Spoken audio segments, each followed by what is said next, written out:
হাঁটু ব্যথার কারণ এটা অনেকেই জানেন না বা জানা উচিত। হাঁটু ব্যথা হওয়ার পরে আপনারা কারণ খুঁজতে থাকেন। হাঁটু আমাদের শরীরের একটা ইম্পর্টেন্ট জোড়া। হ্যাঁ, হাঁটু ছাড়া আমরা নিচে বসতে পারবো না।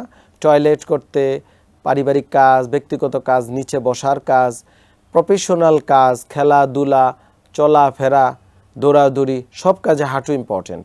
সো হাঁটু ব্যথার কারণ আমাদের জানতে হবে। প্রথমত হাঁটু ব্যথার মূল কারণটা হচ্ছে হাঁটুর ইনজুরি। ধরেন আপনি হঠাৎ করে দৌড় দিলেন, হঠাৎ করে একটা খেলতে গেলেন, তখন হাঁটুতে ইনজুরি হবে। সো এই কাজটা করা যাবে না। তারপরে আপনি হয়তো সচেতন, তারপরে একটা দুর্ঘটনা থেকে হাঁটুতে ইনজুরি হয়ে যেতে পারে। এটা হতে হাঁটু ব্যথার অ্যানাদার কজ বা কারণ।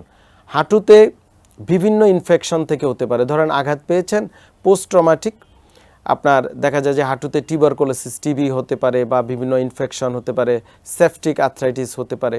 বিভিন্ন আর্থ্রাইটিস রোগ থেকে হাঁটুতে ব্যথা হতে পারে, অটোইমিউন ডিসঅর্ডার, বিভিন্ন ভিটামিন মিনারেলস ডেফিসিয়েন্সি থেকে হাঁটুতে ব্যথা হতে পারে, যেমন vitamin D deficiency, calcium deficiency, glucosamine, hyaluronic acid, বিভিন্ন supplement, magnesium, manganese, iron deficiency থেকে হাঁটুতে ব্যথা হতে পারে।